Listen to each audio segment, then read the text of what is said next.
take great pleasure in introducing my little friend Jerry. Come up here on my knee, young man, and say how do you do to the ladies and gentlemen. Howdy, folks. Jerry speaking. That's a good little fellow. Hey, Phil, can the folks see us? Why, of course they can't see us. How are they going to tell which one is the dummy? Why, they can tell from our voices. Haven't you noticed how much more dramatic mine is than yours? Why don't you do something for it? What are you talking about? Didn't you say your voice was rheumatic? I said dramatic. I used to play in Shakespeare. I suppose you were the nothing they made so much ado about. Jerry speaking. Say, Phil. What is it now? I wasn't feeling very good yesterday. Oh, you weren't feeling well yesterday. What's the matter? Did you have a cold? No, I had a frankfurter. Here, I guess you want me to put you back in the trunk, don't you?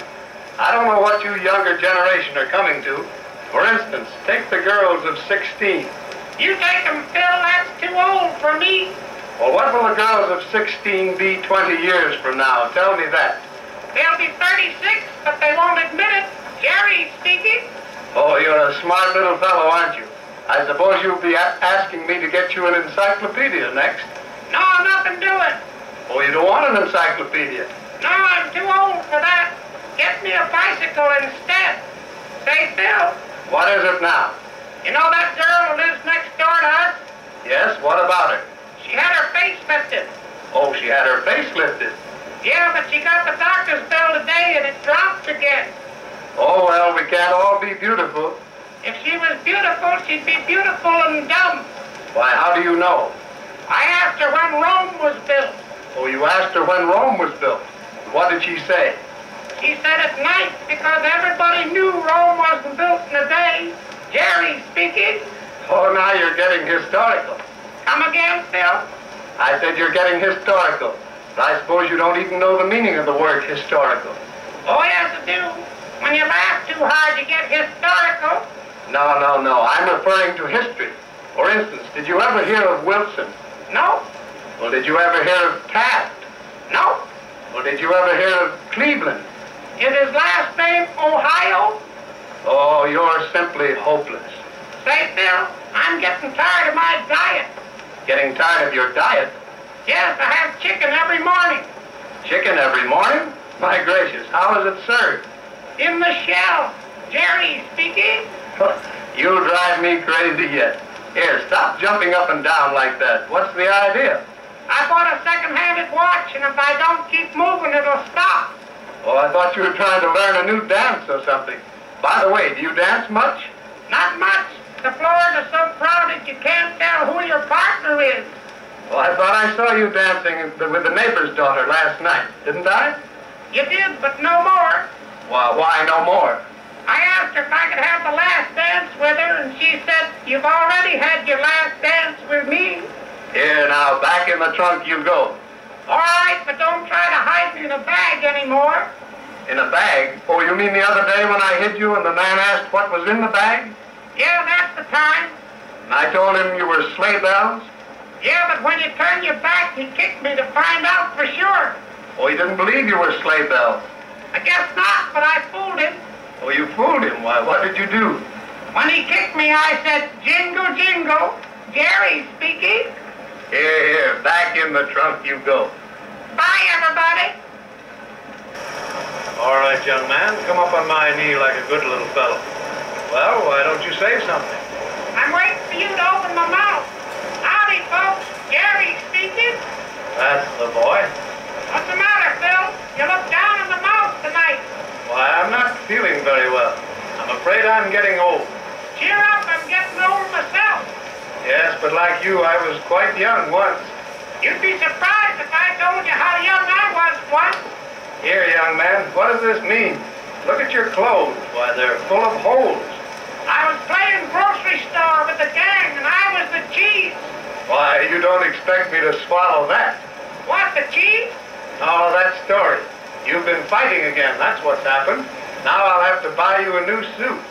That's nothing. The other guy's papa will have to buy him a new boy. Jerry speaking. Say, young man, who gave you that black eye? They didn't give it to me. I had to fight for it. Well, what started the fight? That red and white sweater I had on. Why, how could a red and white striped sweater start a fight? They thought it was a stick of peppermint and started to lick me. Oh, I'm afraid you're exaggerating. Come again? I say I'm afraid you're exaggerating, stretching the truth. Do you know what happens to boys who do that? Sure, they grow up and get jobs selling real estate. Jerry speaking. Speaking of real estate, I understand you have some new neighbors living next to you. Yeah, and the way they borrow stuff lately, the next time I give a party, it'll have to be at their house. Why, there are quite a few girls in the family, aren't there? Yep, the oldest one is 32. Well, who comes after her? Nobody yet, but I heard her old man say the first guy that did could have her. Oh, you're entirely too smart for your age. You must be a star pupil in school. I went to sleep in school the other day. You went to sleep in school? Well, did the teacher lecture you? Yeah, that's what put me to sleep. Oh, how do you expect to learn anything if you sleep during your classes? What will you be when you grow up? I could be a night watchman. Jerry speaking. Say, Phil, look how you're dressed. You got the right shoe on the left foot. Why, what are you talking about? I've got the left shoe on my left foot. Well, that's the right shoe for the left foot, isn't it? Here, none of that. Speaking of feet, I've been shopping all day. The stores certainly are crowded. Yeah, I went to pay for something the other day and I found my ham in the other fellow's pocket. Well, you'd better be more careful. Say, Jerry, maybe you can help me decide what to get that tall, red-headed friend of mine for his birthday. He doesn't smoke, he doesn't drink, or play cards. Get him a hot water bottle. Jerry speaking. Say, Phil. Well, what is it now? Do you know the difference between a man and a woman buying presents? No, what is the difference? A man will give $2 for a dollar thing he wants, and a woman will give $1 for $2 things she doesn't want. Say, young man, what I think of it. You were very rude the other day, do you know that? What do you mean, rude? Why, when that lady came in, you sat there without rising. Well, what about it? Don't you know that a gentleman always rises when a lady comes in the room? No. Well, they do. Well, I'll be darned. Who started that now? Well, that's an old custom handed down from our forefathers. Did you have forefathers? Oh, I suppose you think that's funny. Speaking of that, I heard a fella say you were quite a wit today. A what? One of those funny fellas, a wit. Well, what of it? I told him he was half right. Here, that's enough from you. If you don't mend your ways, I'll leave you home after this. If you ever did get starved to death.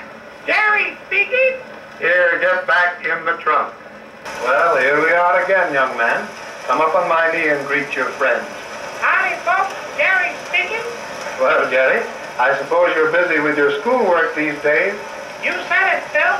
But tell me, do you like your teacher? Yeah, but she's awful dumb. She asked me what 2 and 2 was today. And what did you tell her? I told her 2 and 2 was 4. Well, that's very, very good. Good enough and it's perfect. Jerry speaking. And what else did you learn today? I learned 2 kids not to call me teacher's pet again. So you're fighting again, eh? Is that what you go to school for? No, I go 'cause you make me. Why, I only do it for your own good. Well, don't be so good to me. Why, don't you want to be smart? Every time you spank me, it makes me smart. Well, I'm afraid you're not getting enough spankings lately. Didn't I hear you calling the little girl next door a dummy? Well, she is. She's so dumb she thinks South Bend is a pain in the stomach. Jerry speaking. Well, if you're so very smart, why is it you were so late getting home from school today? The teacher made me stay in. Oh, I thought so. She made me write a sentence with 50 words in it. A sentence with 50 words? Well, that's quite an order for a little fellow like you. And what did you write? Here's what I wrote. The boy saw the cat. When the boy saw the cat, he hollered, "Here, kitty, kitty, kitty, kitty, kitty, kitty, kitty, kitty." Here, enough of that. 50 words, here, kitty, kitty, kitty. The very idea. Well, can I help it if the cat had kittens? Jerry speaking. If you don't behave yourself, young man, I'll put you back in the trunk, and what's more, I'll give you nothing but bread and milk. Speaking of milk, I know some poetry about milk. Oh, you do, eh? Well, spill it. What, the milk? No, the poetry. All right, here goes. I never saw a purple cow. I never hoped to see one. But from the milk we're getting now, I know that there must be one. Jerry speaking. Speaking of cows and other animals, I understand you went to the zoo yesterday. Yeah, I saw a funny-looking thing they said was a giraffe. But they can't fool me. There ain't no such animal. Jerry speaking. Here, here. There ain't no. The idea. Where's your grammar? Home listening to the phonograph. Say, Phil. Well, what is it now? What can an elephant have that no other animal can? Why, I suppose it's a trunk. Nope, wrong again. Well, what is it? Little elephant. Jerry speaking. Oh, you're impossible. Say, Phil, did you know they had an accident at the zoo yesterday? What do you mean, an accident at the zoo? Someone sent the lion keeper a baby tiger and told him it was so tame it would eat off his hand. Well, what about it? It did. Jerry speaking. That settles it, young man. Back in the trunk you go. Wait a minute, Phil. Tell me first why you called up the zoo tonight. Why, I didn't call up the zoo. Yes, you did. I said I didn't, and that settles it. And I said you did, and that stirs it up again. Well, what makes you think I called up the zoo? I heard you say the lion was busy. Here, back in the trunk you go. Goodbye, folks. Jerry speaking. All right, young man. Climb up on my knee and say hello to your friend. Howdy, folks. Jerry speaking. Well, that's fine. Say, Jerry, did you notice the way that young lady smiled at me as we came into the room? That's nothing. The first time I saw you, I laughed out loud. Oh, is that so?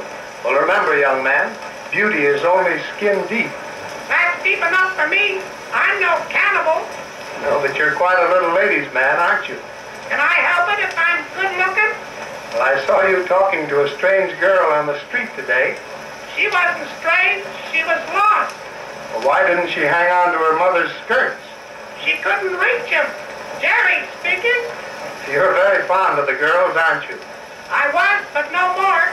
Why, what do you mean, no more? They're too much like timetables, subject to change without notice. Jerry speaking. I'm afraid you're wise beyond your years. Ain't it the truth? Ain't. See here, young man. You'd better learn the King's English. Quit your kidding, Phil. I know the King's English because he lives in London. Oh, you're very smart, aren't you? I suppose you learned that in school. Yeah, and you know our teacher, she must be awful old. Why, what makes you think your teacher is awfully old? I heard her tell a friend of hers she used to teach Caesar. Well, you don't like her, do you? No, Well, don't you know that you should love your teacher? nothing doing. The janitor tried that and lost his job. Jerry speaking. Here, how are you going to learn anything? I won't have to. I'm going to be a doctor, and all you need is patience. I'm afraid you won't know much when you grow up. All right, then I'll be a ventriloquist. Jerry speaking. Oh, is that so? Say, Phil, speaking of doctors, the doctor came to see the neighbor's baby today. Well, what of it? When he left, I heard its mother say, "One more payment and the baby is ours." They seem to have a lot of trouble keeping that baby quiet, don't they? Yeah, what's the matter? Didn't they leave instructions with it? I'm sure I don't know. Say, young man, you've heard me sing. Do you think my voice is best for opera, or had I better go in for musical comedy? With a voice like yours, you ought to go into the movies. Jerry speaking. I always thought you liked my singing. I'm afraid you're a hypocrite. A what a crit? A hypocrite. That's a person who pretends to like something when he really doesn't. Now, do you know what a hypocrite is? Sure, the kid that comes to school every morning with a smile on his face. Oh, by the way, didn't you take your girl to see the basketball game at school? Yeah, but we didn't get there till it was half over. Well, that's too bad. When I asked what the score was, they told me it was nothing. My girl said, "There, see? We haven't missed a thing." Jerry speaking. Well, just for that remark, get ready to go back in the trunk, young man. Oh, look, Phil. Well, what is it now? What have I been sitting on? Well, you mean those papers on my knee? Well, those are just a few jokes that I cut out. I thought I felt something funny. Jerry speaking. Here, back in the trunk you go.